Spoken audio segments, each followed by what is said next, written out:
আচ্ছা মেয়েরা, এর আগে আমরা দ্য বেঙ্গল সেলার, সরোজিনী নাইডুর লেখা কবিতা দ্য বেঙ্গল সেলার্স, তার ফার্স্ট এবং সেকেন্ড স্ট্যান্জা আমরা পড়ে নিয়েছি। এইবার আমরা থার্ড স্ট্যান্জায় যাব। থার্ড স্ট্যান্জায় দেখো কী ধরনের চুরির বর্ণনা দেয়া হয়েছে।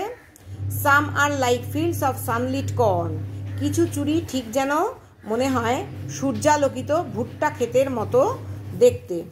সূর্যালোকিত ভুট্টা ক্ষেত, তাহলে বুঝতেই পারছো সূর্যের আলো পড়েছে যে ভুট্টা ক্ষেতের ওপর, সেই ভুট্টা ক্ষেতের মতো দেখতে। Meet for a bride on her bridal morn, যেগুলো মানানসই বা বানানো হয়েছে একজন বধূর জন্য বা বউয়ের জন্য, বা কনের জন্য, যে তার বিয়ের দিন সকালবেলা, মর্ন মানে morning, on her bridal mourn, বিয়ের দিন সকালবেলা যে চুড়িগুলো সে পরবে সেই রকম দেখতে চুড়িগুলো। অর্থাৎ এই বিয়ের কনের জন্যই এগুলো বানানো হয়েছে, যে বিয়ের দিন সকালবেলা সে পরবে, এবং তার উপযুক্ত করে বানানো হয়েছে দেখতে যেন সূর্যালোকিত ভুট্টা ক্ষেতের মতো। Some like the flame of her marriage fire, কিছু চুড়ি আবার বানানো হয়েছে তার বিয়ের যে আগুন, দেখবে বিয়ের সময় সামনে একটা আগুন জ্বলে, ওই যজ্ঞ হয় যখন, বিয়ের যে আগুন সেই আগুনের শিখার মতো দেখতে কিছু চুড়ি।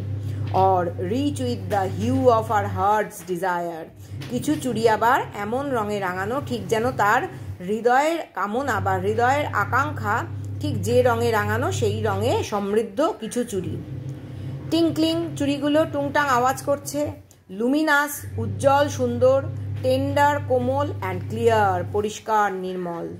Like her bridal laughter and bridal tear, ঠিক নতুন বিয়ের কনের ব্রাইডাল লাফটার, নতুন বিয়ের কনের যে হাসি, এবং ব্রাইডাল টিয়ার, নতুন বিয়ের কনে যখন নিজের বাড়ি ছেড়ে চলে যায় তার যে চোখের জল, সেই হাসি এবং চোখের জলের মতোই দেখতে যেন এই চুড়িগুলো, অর্থাৎ বিয়ের কনের হাসি আর চোখের জলের মতো দেখতে এই চুড়িগুলো। পরের স্ট্যান্জায় যাও।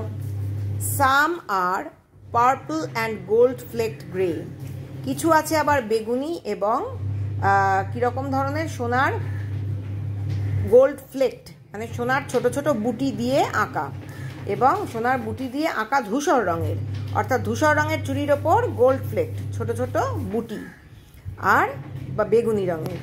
For she who has journeyed through life midway, সেই মহিলার জন্য এই চুড়ি বানানো হয়েছে যে যাত্রা করেছে, এখানে জার্নি নাউনটাকে ভার্ব করা হয়েছে, জার্নিড যাত্রা করেছে, জীবনের যাত্রাপথ ধরে জীবনের মাঝপথে এসে হাজির হয়েছে, অর্থাৎ একজন মধ্যবয়সী মহিলার জন্য এই চুড়িগুলো বানানো হয়েছে। Whose hands have cherished, whose love has blessed, যার হাত দুটি লালন করে এসেছে, অর্থাৎ সন্তানদের লালন করেছে, সংসারকে লালন করেছে, যার ভালোবাসা আশীর্বাদ করেছে তার সন্তান সন্ততিতে। আর অ্যান্ড ক্রেডলড, ক্রেডল মানে হচ্ছে দোলনা, ক্রেডলড ফেয়ার সন্স, এবং বুকে নিয়ে দুলিয়েছে, যত্ন করে লালন পালন করেছে। এখানে ক্রেডলড মানে দুলিয়েছে বোঝানো হচ্ছে না, লালন পালন করেছে বোঝানো হচ্ছে।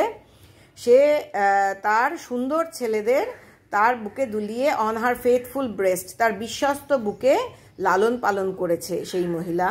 And serves her house hold in fruitful pride, এবং সে তার বাড়ি বা সংসার বা পরিবারকে সেবা করেছে। কীরকমভাবে সেবা করেছে? সার্ভস, সেবা করেছে তার বাড়ি বা পরিবার বা সংসারকে, ইন ফ্রুটফুল প্রাইড, বিজয়ীর মতো অহংকার নিয়ে। সে তার কিসে বিজয়ী? না, সংসার জীবনে সে বিজয় লাভ করেছে, সে সন্তানদের নিজের বিশ্বস্ত বুকে মানুষ করেছে, লালন পালন করেছে, সে তার সংসার বা পরিবারের সেবা করেছে বিজয়ীর মতো অহংকার নিয়ে।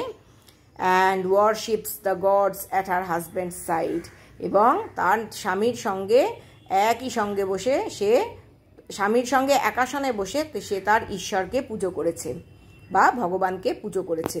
অর্থাৎ সংসার জীবনে তার যে ভূমিকা মধ্যবয়সী একজন মহিলার, তার উপযুক্ত করে এই বেগুনি এবং ধূসর রঙের সোনালি ফুটকি দেওয়া চুড়িগুলো বানানো হয়েছে।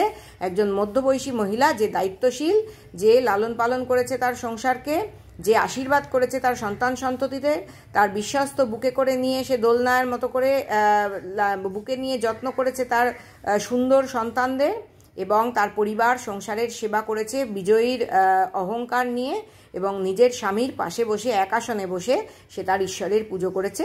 সেই মহিলার জন্য এই চুড়িগুলো বানানো হয়েছে, বা এই চুড়িগুলো তারই উপলক্ষে বা তাকেই উদ্দেশ্য করে বানানো হয়েছে।